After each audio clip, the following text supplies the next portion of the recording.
everybody. We are here and excited. Fathom Family podcast. We are now in episode 3.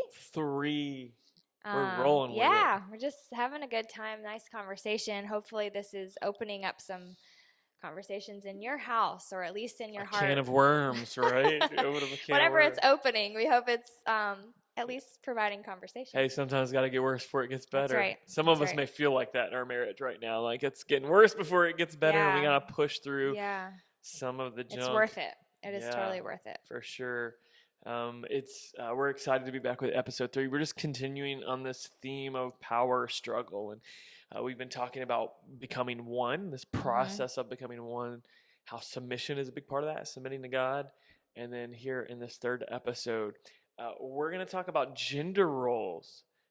Very exciting. This is not something that gets talked about, but I'm pretty passionate about this, though, because I think so much attention goes sideways and not forward into the way of Jesus. And so I'm excited to have this conversation. What comes to your mind when you start thinking about gender roles? I feel like there's two polar opposite things. It depends on what you're looking at. You know, if you're looking at Instagram, there's these gender roles that are maybe shifting or changing. And then if you look at maybe what mom and dad did or grandma and grandpa did, or, you know, it's just, I don't know.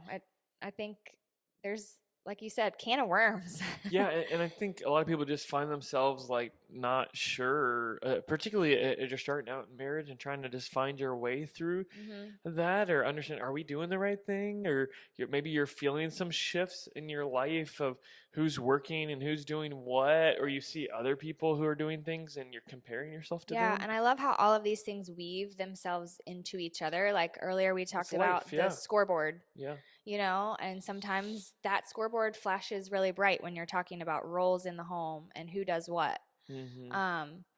But it's there and we got to talk about it. Yeah, for sure. And we talked a little bit about that from kind of a deeper theological standpoint last time. And I think a lot of people have used that as, okay, the wife is at home, husband's working, and that's the only option. In fact, I know of some churches in which, in order to like be in leadership at their church, like the wife had to quit college and go home. I mean, they were just so intense about this, and there's viewpoints like that, and that's not our viewpoint, by the way, because we've had different seasons in our life. Where you're working full time, you're working part time, you're at home. We've had all kinds of different things in our life. And so I think that's where a lot of people will go in this conversation.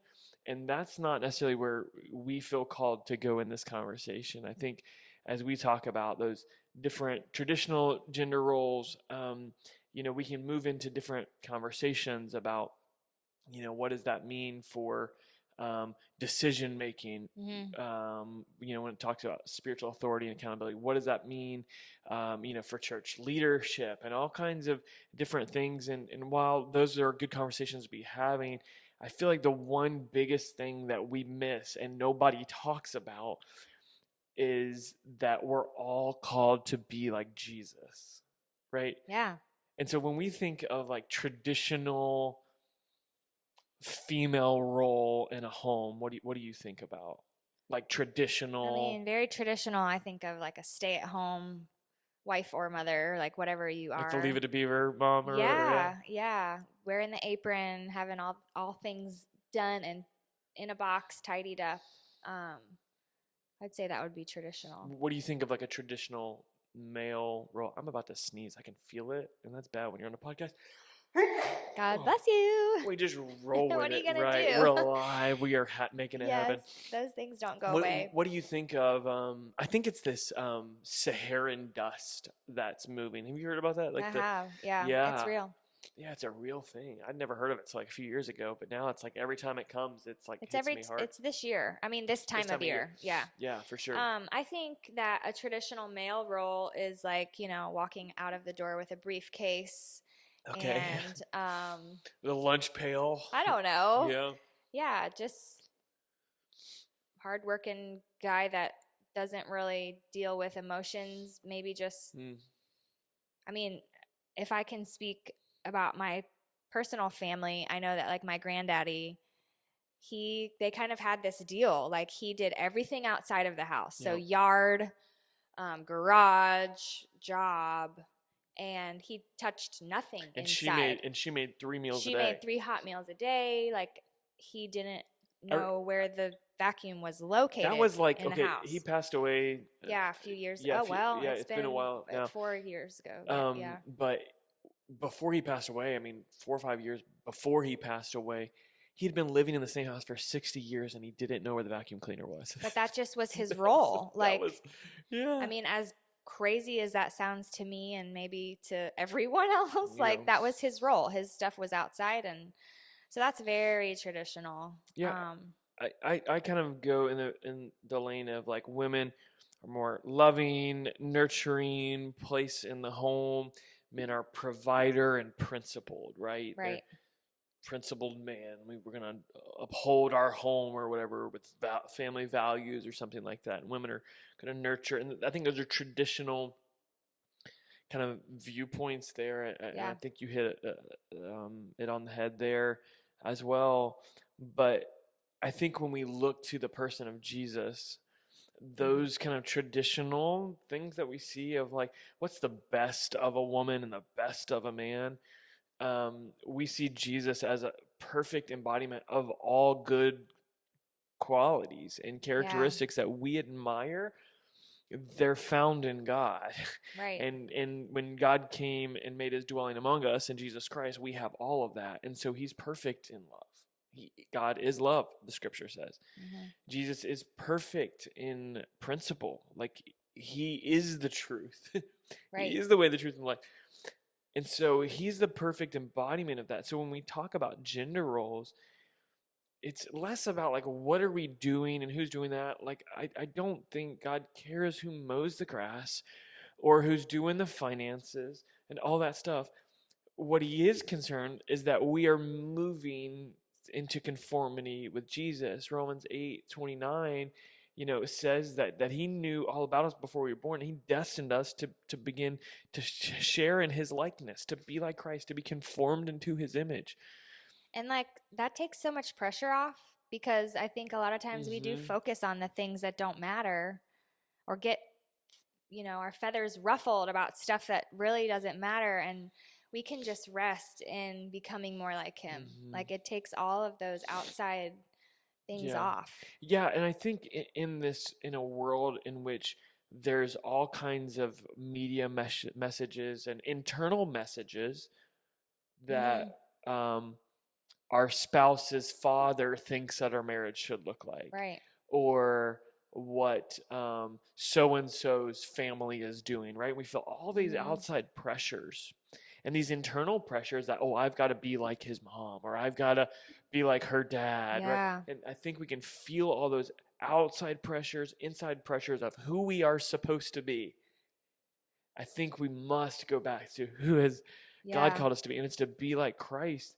And when we do that, like what great unity we Hmm. have. Yeah. what It's what very beautiful powerful. unity we have. And so I think just to get practical with us in these few minutes, I think a good conversation to begin to have is like, what's your starting point? Like, what do you see as traditional kind of roles for husband and wife? Because I think getting some of that out can speak out where our starting point is, like our expectations, because that can really get, Yeah, that's true. yeah, I mean, we see that all the time, like where, if somebody grew up in your granddaddy's house, when he or she got married, they would assume that that's their role to make 3 meals a day or Hmm. whatever. Yeah, easy. Yeah. That would be an Um, easy assumption. yeah, and so we got to talk that out. Particularly if you're new in marriage, you got to begin to hash that out, talk about where you're coming from, and be able to express, who you feel called to be and what, fits for your family. I find so many women today don't cook. They don't cook at all. The husband cooks Yeah, more, it's and true. more power to them. Whoever cooks the best should cook, in my opinion, right? Whoever's Of going to course. provide good food and who's got some time to be able to keep that going. And so we've got to unpack those unmet expectations Hmm. because they lead to resentment. Yeah, and can I talk for a second just about like pressures that I've felt Yeah, personally? yeah, that Because was gonna be the next thing I was gonna say. in our marriage, I have done most of the changing, if that makes sense. That's Like true. Yeah. Kyle has, been in ministry, and we both have. But as far as like the full time It's like hours, so to if you think of speak, like ministry is not really. if you think of like military families, how they're just kind of married to the job in a lot of ways, and Yeah, like you move. That's and so kind of how that's ministry works. it is what it is. I'm not saying like that's bad or good or whatever, but so for me, there's been lots of a little bit of shifting when we move or when we've had a child or like when we were first, just married, the two of us. I felt like I had, what am I going to do sitting at home all day? Like I need to go get a job and I need to make this much money. And um, again, the scoreboard comes where it's like you pay for the groceries and I'll pay for this. And then, Our um, finances are united, but right. in your head, you can kind of break those Yeah. down, And it, right? it just becomes almost like a pressure that nobody's really put on you, but it's taken on from yourself, from things that are said because of that's what another family member does. Or Hmm. I know for me, whenever we started having kids, honestly, it's always been a desire of mine to be home with them. But just from a financial standpoint, like it didn't make sense for me to work and then basically pay all or more in daycare. Like it just didn't really add up. So Yeah, for for us, us. we made the decision for me to come home and did that for 7 years. And I remember even in that season that I wanted to be in, like there's pressure. Like you see, oh, well, so and so on Instagram blog post, whatever, this is what they do, and I'm not doing that. Or should Hmm. I be staying at home and, doing this? Or should I go back to work? Like, is this crazy? And you just start having this internal dialogue that takes you away from your pursuit of Christ and who you Hmm. are together. And I think what I ultimately had to come to is like, listen, whoever I'm comparing myself to really doesn't matter because this is our Yeah. reality. And we've agreed upon Yeah, like this what does it reality. matter if I'm Yeah. like, well, they're not doing that. Well, I'm not living in that house, so it Right. doesn't make sense to even go there. And so I've just found so much peace in like, okay, whatever season I find myself in, whatever seat I'm sitting in for this X number of years, I'm going to do it with joy. Mm. I'm going to not look to the left or to the right because again, that doesn't matter. And it's not pushing me forward, like you said. Like it's kind of making me hop to the side and get distracted of what my purpose really is. And then ultimately, it just sets you up into this place where it's not even real life. Like if you're living in this Yeah. should be, could be, Yeah. You're missing you're out on missing out on the the joy of moment. what you Yeah, have. for sure. And so, one beautiful thing that happened to me a couple of weeks ago is I just decided, like, hey, there might be some things in this season that I don't love, but I'm here and this is where I'm where I am. So I'm going to choose joy in it and I'm going to be all there. And then when I come home, I'm going to be all home. Yeah. And so you just choose to kind of find yourself where God's put you Hmm. and know that there's purpose even if you don't see it. Yeah, yeah, for sure. That's so good. Yeah, and I know so many people can resonate with those pressures, and not only from a female side, but a male side of the pressures that you feel or the things that are happening in your heart. We agree about it, and we're on the same page, and Yeah. we're in it together, and we've got to stay on the same page. I'd say just lastly, as we're talking through this idea of gender roles and conforming to the pattern of Christ, is just to really be praying.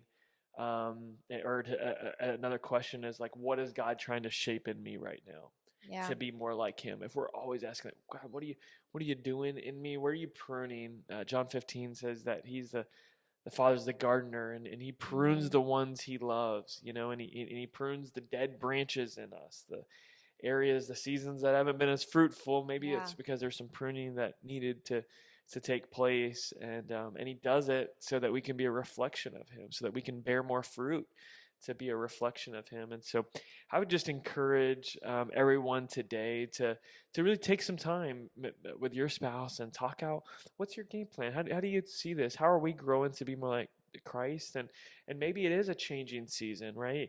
Where someone else is going to take the finances, someone else is going to take the groceries, and we're just feeling different pressures from the outside, from the inside, in our schedules with the kids, and we just got to regularly have that conversation, because I'm guessing at least probably every 6 months or a year, maybe every couple of years for you, I'm not sure, something's got to shift. A season is Yeah. shifting, things change. But what shouldn't be changing is our pursuit to be more like Jesus, to be conformed more like Him, and that's what matters the most. Colossians 2:7. I'll leave you with this. It says, "Let your roots grow down into Him, and let your lives be built on Him." Love that verse. That's Let's so keep good. looking for opportunities to be more like Jesus. We'll see you guys next time. One more episode in this Power struggle. Power Struggle series, and we're looking forward to it. Make sure you like, subscribe, and share. We'll see you next time.